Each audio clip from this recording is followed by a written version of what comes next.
I can still hear the rustle of the paper in my hands. It wasn't just any paper.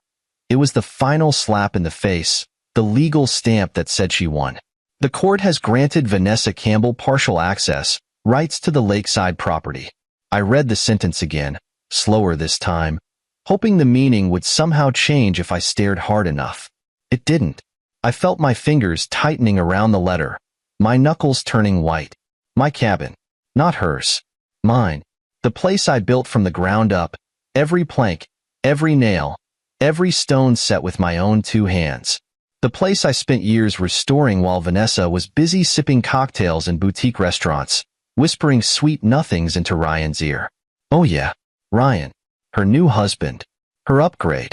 The man she left me for while I was still sanding down the deck, dreaming of summer mornings with the woman I thought was mine. And now she was coming back. Not alone, no. That would have been too easy. She was bringing him. And their stepdaughter, Lila. Like they had some God-given right to waltz in and claim what I built. My phone buzzed on the counter. I already knew who it was before I checked. Vanessa. I stared at her name for a second before I swiped the message open. We'll be using the cabin this weekend. You can't do anything about it. Cry in court. I felt the rage rise in my throat like bile. I could practically see the smirk on her face. That smirk that once made me weak, made me forgive things I shouldn't have forgiven. The same one she flashed in court, like she was collecting trophies instead of destroying lives. My jaw clenched. She thought this was funny. She thought this was a game.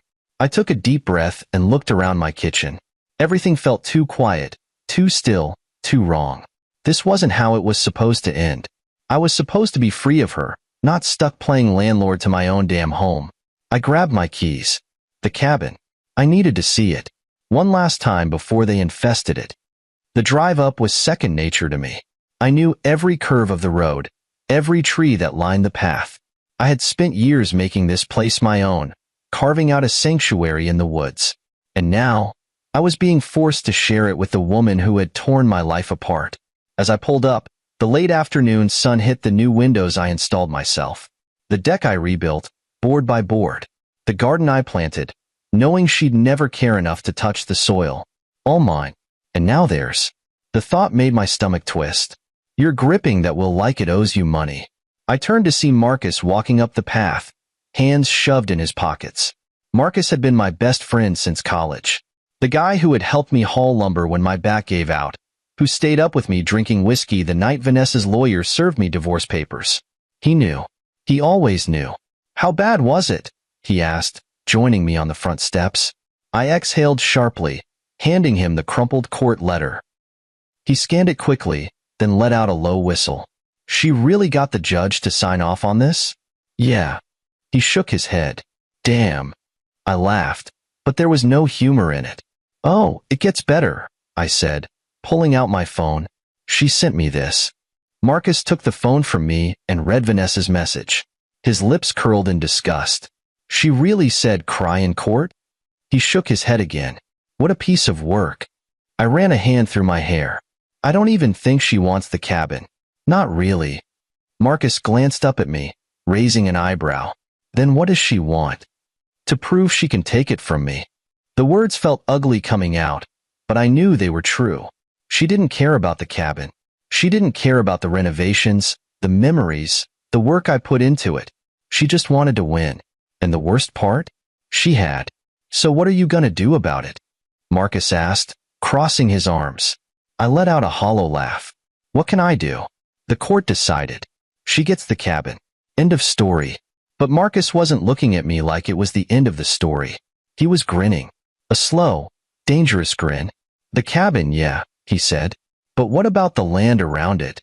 I frowned. What do you mean? Marcus leaned in slightly. I mean, did the court order say anything about how you use the land? I blinked. No. His grin widened.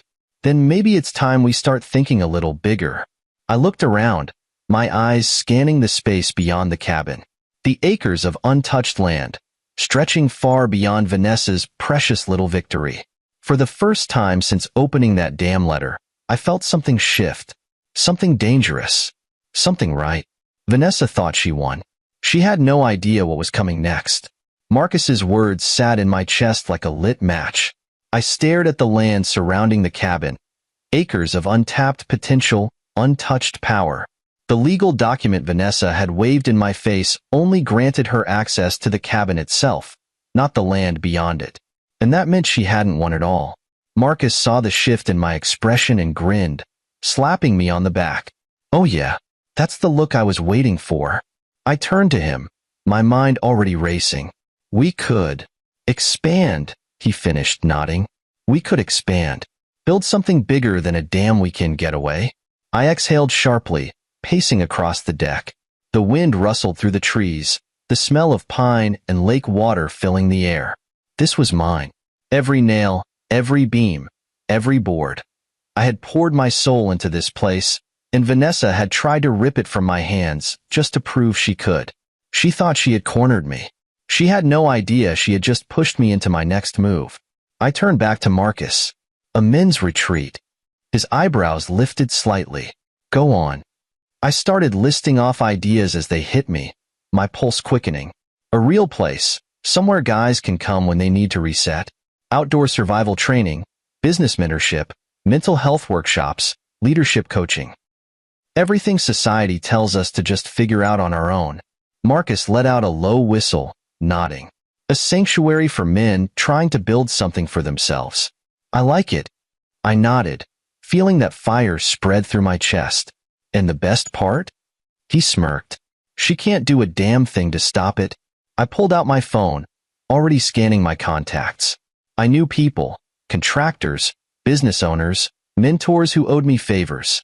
If I moved fast enough, I could get permits secured before Vanessa even had time to throw a tantrum. Marcus pulled out his own phone.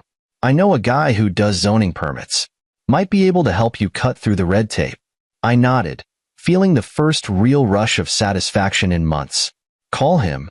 By the next morning, we had a game plan. Marcus had pulled some strings with a local zoning official. Turns out, since I owned 5 acres of land, I had the right to develop it however I saw fit. No legal loopholes. No court interference. Vanessa had won the cabin, but I was about to take the entire land around it. I spent the rest of the day making calls, sending emails, pulling every favor I had left. First, I reached out to Adam, an old friend from college who worked in construction. He ran his own crew and had experience in building retreats, lodges, and outdoor centers. The call was short. Dan, man, I haven't heard from you in years. Yeah, I know. I need a favor. Adam chuckled. What kind of favor? The kind where I turn my ex-wife's victory into the biggest mistake of her life. There was a brief pause, then he laughed. All right, now I'm interested. I filled him in on the plan, and by the time we hung up, he was on board. Next, I contacted local businesses, sponsors who would love the idea of a men's retreat center, mental health advocates, leadership coaches, even a journalist named Mark who had covered similar projects before. The response was overwhelming. Damn, Daniel, you're onto something here, Mark said. This isn't just about getting back at your ex. This could actually help people. I leaned back in my chair, feeling the first real sense of peace in a long time. That's the point. By the end of the week, the first deliveries arrived. Lumber, tools, permits, blueprints. I stood at the edge of my property, watching as Marcus directed a team of workers, his voice sharp and commanding. Adam's crew had already started marking out the land for the first building, a large main hall for group sessions. Gotta say, Dan, Adam called as he approached, I've done a lot of projects, but this feels personal. It is. Adam smirked, nodding toward the cabin. She know yet? I glanced at Vanessa's empty, untouched cabin sitting in the distance. No, I said. Not yet. It wasn't until a few days later that I got another text from Vanessa. We're coming up this weekend. Hope you're not still sulking. I stared at the message, my grip tightening around the phone. Sulking? She thought I was sulking? I grinned. Oh, Vanessa. She was about to learn exactly what I had been up to.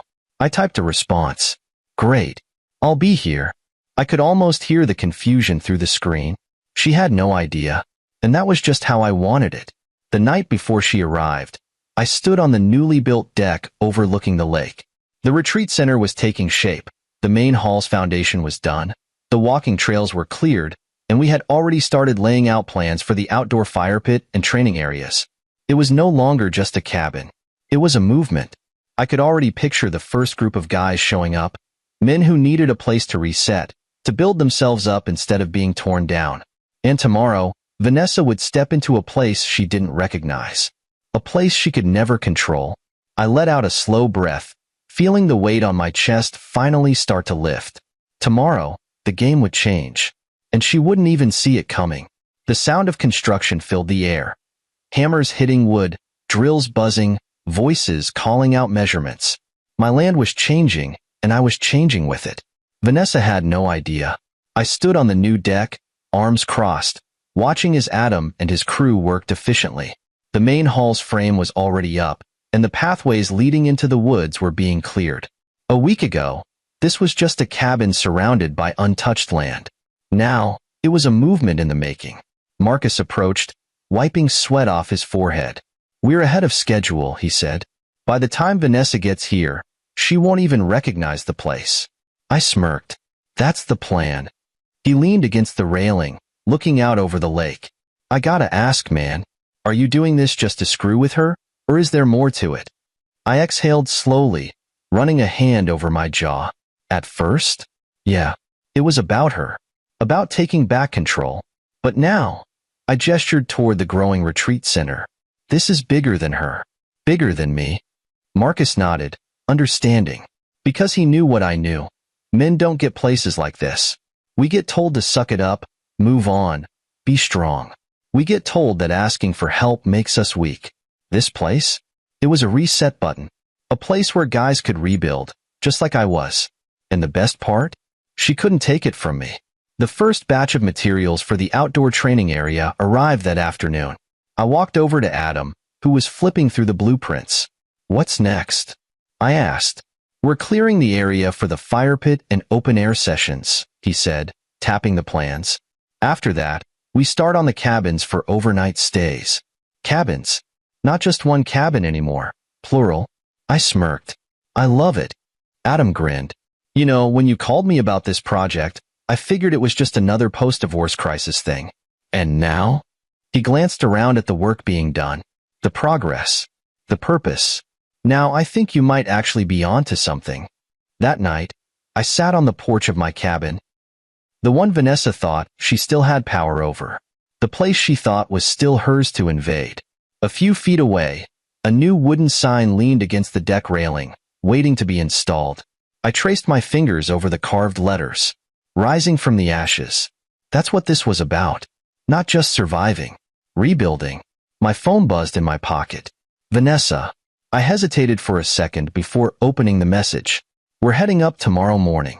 Hope you've cleaned the place up for us." I exhaled a slow laugh. "The place up? Oh, Vanessa. You have no idea." I tapped out a reply. "See you soon." Then I set my phone down, leaned back, and looked up at the stars.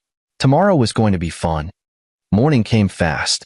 I was already up before sunrise, drinking my coffee on the new deck, listening to the steady hum of work being done. The retreat was coming to life, and today was the day Vanessa would see it for the first time.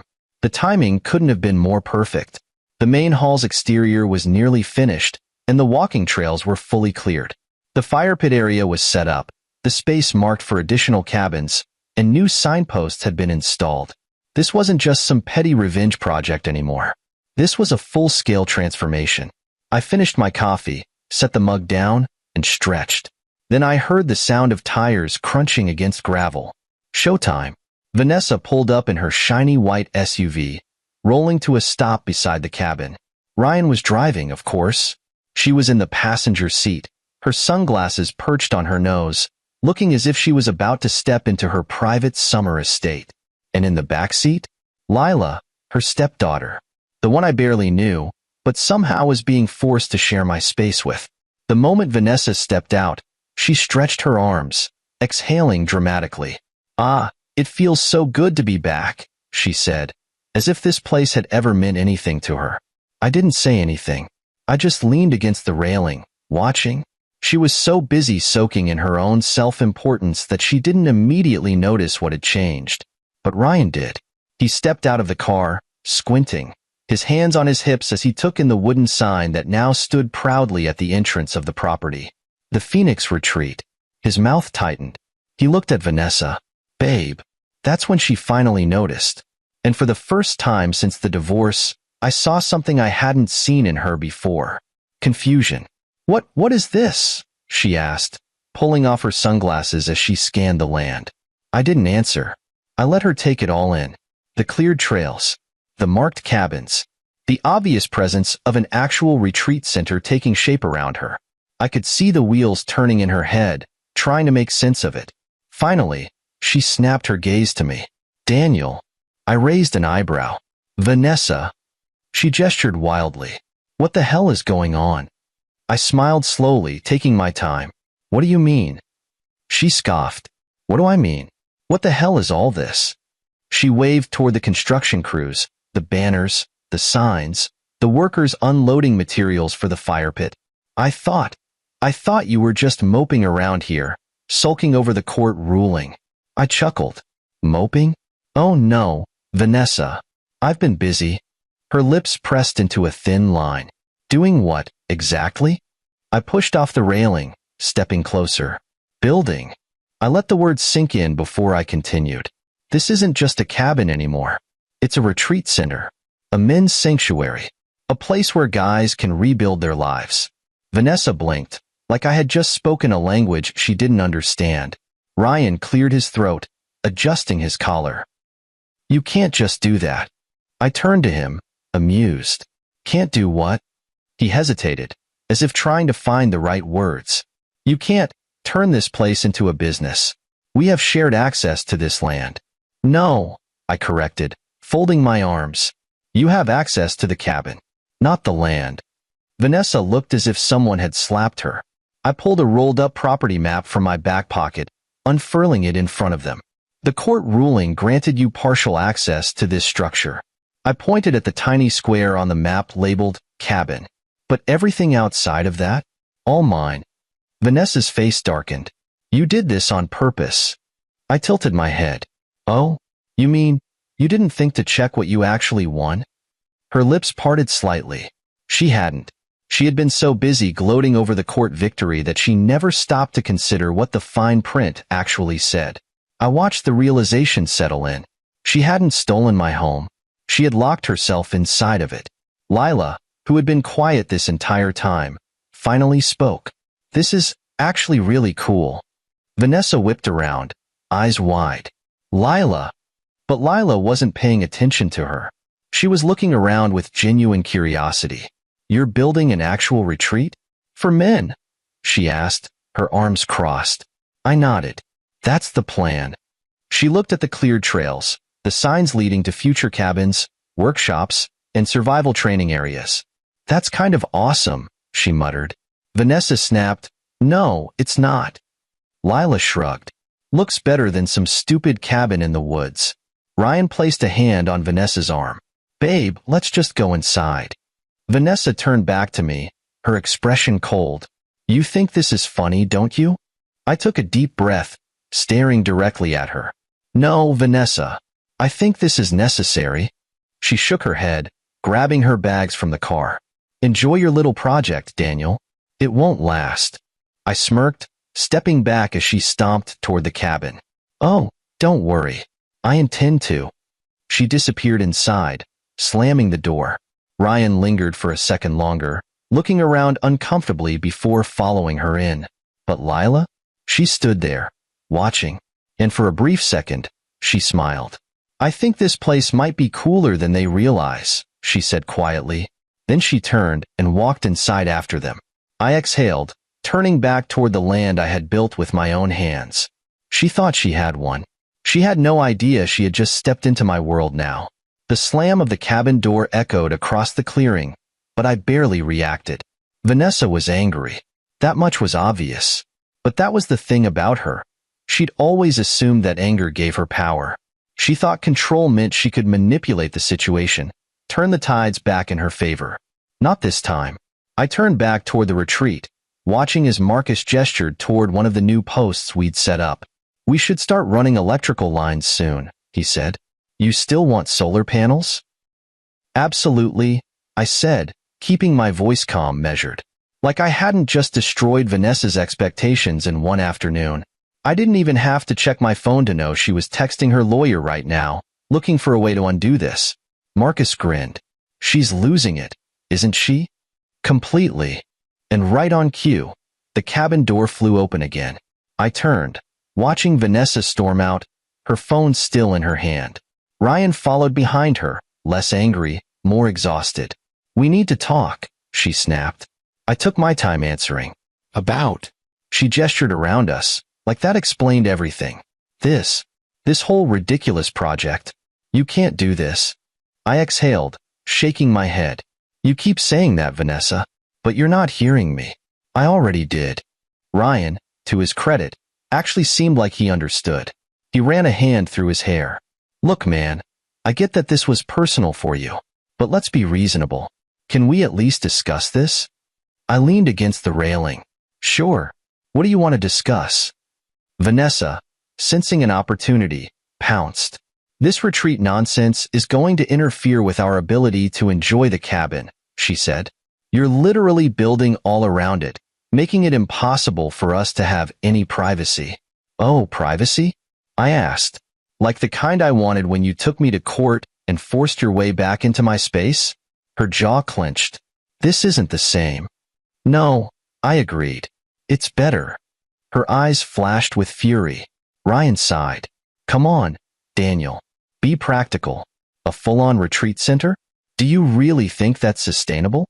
I smirked. It's already funded. That made them both pause. Ryan blinked. What? I shrugged. We've got investors, sponsors, community support. Hell, we even have a journalist covering the story. Vanessa's expression twisted.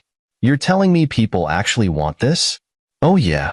I nodded toward the retreat, where workers were actively constructing new pathways and setting up spaces for outdoor workshops. See, Vanessa, the thing is, when you spend years trying to control everything around you, you forget that people can build something better when they're finally free. Her lips parted slightly, like she wanted to argue, but there was nothing she could say. Ryan shifted uncomfortably.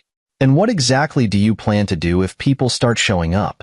Just let strangers walk all over the property? I grinned. You're catching on. That's exactly what's going to happen. Vanessa visibly bristled. You're turning this place into some glorified camping ground for lost men, she snapped. I raised an eyebrow. You say that like it's a bad thing. She inhaled sharply, trying to recenter herself. I could see the gears turning. She was scrambling for a new angle. And then it hit her. She smiled. And not the warm kind.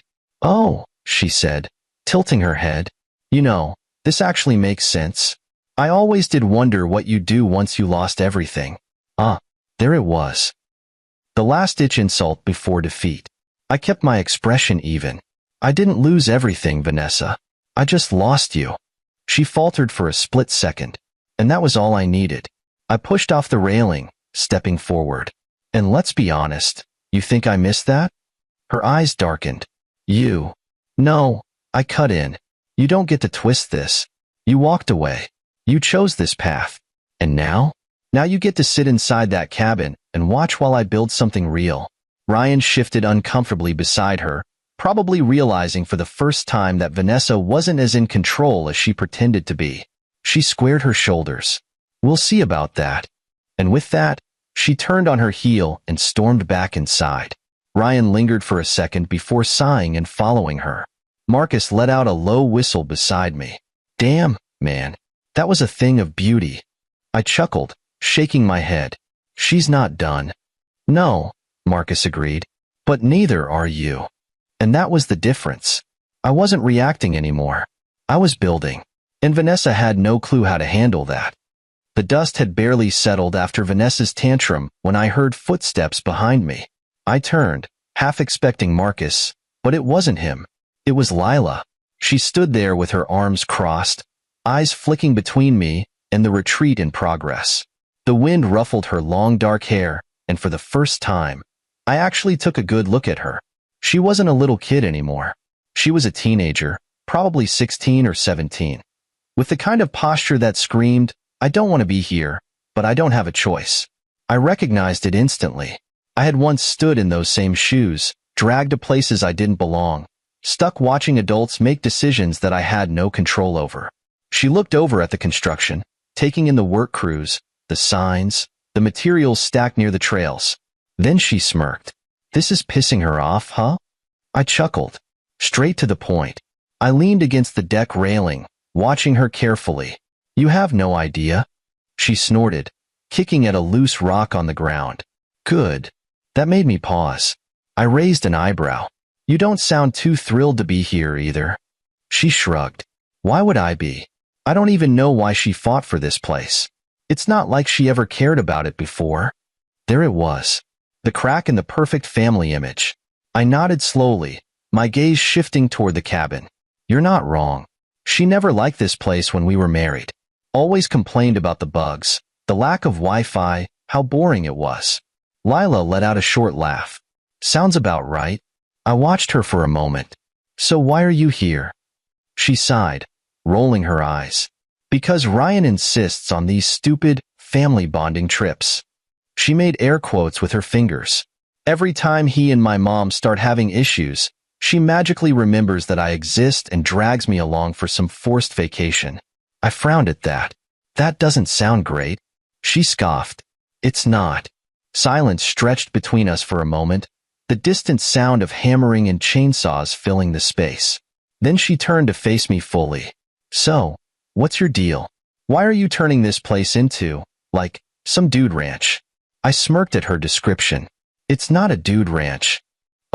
Yeah, it kind of is." She gestured to the work crews. "Guys, tools, cabins, woods. I'm pretty sure that qualifies." I chuckled. "It's a retreat. A place for guys who need to get away, figure things out, build something for themselves." She tilted her head. "So, like therapy? More like rebuilding. Some guys come out of a bad divorce, a job loss, military service, whatever it is, they need a place to reset." She studied me carefully. "And you?" I met her gaze evenly. "I needed to build something after losing everything." For a moment, she didn't say anything. Then she nodded, like she understood something unspoken. "That actually makes sense." That surprised me. "Yeah." She shrugged again. "I mean, it's better than sulking in some sad bachelor apartment. At least you're doing something productive." I smirked. "Thanks, I think." She smiled slightly, then looked back at the retreat. "Can girls come here?" That made me pause. "What?" She gestured vaguely. "Like, do you let girls sign up? Or is it just for guys?" I considered that. Right now, it's a men's retreat. But maybe down the line, we could open it up. She nodded like she was filing that information away. Then, without warning, she asked, "Can I see the rest?" That took me off guard. "What, the retreat?" She nodded. "Yeah, I mean, I've got nothing better to do. And it's either this or sit in that cabin and listen to Ryan talk about his dumb investment portfolios." I laughed. "All right, fair enough." I gestured for her to follow me. "Come on, I'll give you the tour." As we walked, I pointed out different areas, the main hall, the fire pit, the trails that led into the woods where we planned to set up survival training. She asked questions, surprisingly thoughtful ones. "Are you gonna do classes? Like, actual workshops?" "Yeah. Business mentorship, survival skills, leadership training. Stuff schools don't teach you." "Are you gonna have a website?" "Working on it. You should let people sign up for stuff online. Like, have different package deals or something." I looked at her, impressed. "You sound like you've done this before." She shrugged. "Not really. But I take business classes. We had a project about startups last year. That caught my attention." "You're interested in business?" She hesitated. Then, quieter. "I want to go into design. Maybe start my own branding company." I raised an eyebrow. "So why business classes?" She sighed. "Because Ryan thinks I should do law. He says it's more stable." I didn't miss the way her shoulders tensed when she said it. I knew that feeling. That weight of expectations you don't want but feel forced to carry. I nodded. "That's a solid career, but doesn't sound like something you actually want." Her jaw clenched slightly. It's not. I stopped walking, turning to face her. Then don't do it. She blinked. What? I gestured toward the retreat around us. This place? This isn't what I was supposed to do either. I was supposed to keep a stable job, keep my marriage intact, keep up the perfect life. I shook my head. Didn't work out that way. So I stopped trying to meet expectations that weren't mine. She stared at me for a long moment. Then she smirked. You're kind of cool. You know that? I chuckled. Yeah, don't say that too loud. Might ruin my reputation. She laughed, then glanced down at her phone. Crap. I should probably get back before they realize I'm gone. I nodded. Yeah, don't want to start a war just yet. She started to walk away, but then hesitated. Then she turned back, a little uncertain. Hey, if I wanted to learn more about this kind of stuff, like branding, business stuff, could I? I smiled. You're always welcome here, Lila. She brightened slightly. Cool. Then, with one last glance at the retreat, she jogged back toward the cabin. I watched her go, realizing something. Vanessa thought she had won when she took the cabin. She had no idea that her own stepdaughter had just become my unexpected ally. The next morning, I woke up early. Not because I had to. I could have easily stayed in bed, let my crew handle things. But because I wanted to be awake when it happened. When Vanessa realized she'd lost, I made my coffee slowly, taking my time, enjoying the quiet of the woods. It was one of my favorite parts of this place. The stillness before the day started. The way the early morning mist hung over the lake like a veil. Soon, that peace would be broken. I checked the time. 7:43 a.m. She wouldn't last much longer before storming out. Right on cue, the cabin door slammed open. Vanessa came out in a fury, her robe flapping behind her, her hair in a messy bun that told me she'd been tossing and turning all night. Good. Ryan followed, looking tired but not nearly as angry as she was. And behind them, Lila. Arms crossed, quiet, observing. I took another slow sip of my coffee as Vanessa stomped up to the main hall construction site. Daniel, we need to talk. Now. I set my mug down on the railing. Morning to you too. She ignored that.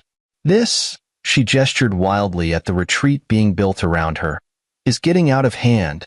I leaned against the porch, acting like I had all the time in the world. What's the problem?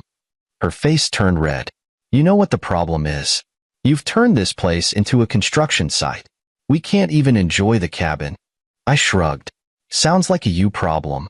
Ryan sighed, rubbing his temples. Come on, man. Can we just sit down and talk like adults? I raised an eyebrow. We could have done that before you two dragged me to court. He looked away, lips pressed into a thin line. Vanessa, however, wasn't backing down. You're deliberately trying to make this place unlivable for us, she accused. This retreat nonsense? It's just a way for you to get back at me. I exhaled slowly, shaking my head. Vanessa, do you really think you're that important? She blinked, thrown off. What? You honestly believe I'm spending all this time, this effort, just to annoy you? I gestured toward the retreat. This is bigger than you. Bigger than me. She scoffed. Oh, please. I turned to Lila. Hey, tell her what you think.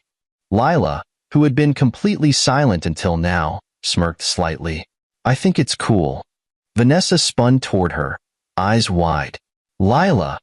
She shrugged. What? It's true. Ryan shot her a warning look, but she just rolled her eyes. I saw Vanessa's jaw clench. She hated losing control of the narrative. I stepped down from the porch, crossing my arms. I told you, Vanessa. You won the cabin, but you didn't win the land. And that means you don't get to tell me what I can and can't do with it. She narrowed her eyes. We'll see about that. There it was. Her last card to play. She turned to Ryan. Call the lawyer. Ryan hesitated. Vanessa? Call the lawyer. Ryan sighed, pulling out his phone. I'll see what he says. I wasn't worried, because I already knew what the lawyer was going to tell them. 2 hours later, Vanessa sat on the porch of the cabin, her arms crossed, seething. Ryan stood a few feet away, still on the phone. I didn't have to hear the conversation to know what was happening. The lawyer had told them exactly what I already knew. They had no case. Vanessa might have won access to the cabin, but she had no right to dictate what happened on my land. And now? She was stuck. Her own personal hell, trapped inside a cabin that was slowly becoming an island in a growing empire of men reclaiming their lives. Ryan hung up and turned to her. "It's legal," he admitted. "There's nothing we can do." Vanessa snapped. "This is ridiculous. I refuse to accept this. We are not going to sit here and let him destroy our time here." Ryan pinched the bridge of his nose. "Vanessa, we already lost." "No," she barked. "We haven't lost. We fight harder." I leaned against the railing, watching her unravel. "You could always sell me back your access to the cabin." Her head whipped toward me. "You'd love that, wouldn't you?" I smirked. "Yeah, actually, I would." She gritted her teeth. "Forget it." I shrugged. "Your choice." She turned to Ryan. "Let's go inside. I need to think." Ryan nodded, relieved to get away from this conversation. But Lila? She didn't move. She stood there, arms crossed, watching. Vanessa noticed. "Lila." Inside. "Now." Lila didn't move. I saw something shift in her eyes. For the first time, she was seeing Vanessa for what she really was. A control freak who only cared about winning. And in that moment, Lila made her decision. She walked toward me instead. "Actually," she said, "I want to stay." Vanessa paled. "Excuse me?" Lila lifted her chin. "I want to see what Daniel's building. I want to learn about it." Vanessa took a slow step forward, voice sharp. "Lila, go inside. Now." Lila shook her head. "No." Ryan put a hand on Vanessa's arm. "Let it go." But Vanessa wasn't used to losing. Her face twisted. "I am your mother. You will do as I say." Lila laughed. Actually laughed. That's when I knew. Vanessa had lost more than just the cabin. She had lost control. Lila met her gaze evenly. "No, Mom. I'm gonna go see the retreat." Then she turned and walked toward me. I saw Vanessa's hands ball into fists, her face turning red. She opened her mouth to say something. Probably another threat, another attempt to manipulate, but Ryan stopped her. "Vanessa," he said, voice firm, "let it go." And for the first time in her life, Vanessa had no choice. She had to accept that she had lost. She stormed inside, slamming the door so hard that the windows rattled. Ryan sighed, running a hand down his face. "Good luck," he muttered before following her inside. I turned to Lila. "You sure about this?" She smiled. "Yeah, I think I want to be a part of this." And that's when I knew. Vanessa didn't just lose access to my land. She lost the one thing she thought she had full control over. Her own daughter. And I didn't have to lift a single finger. She did it to herself.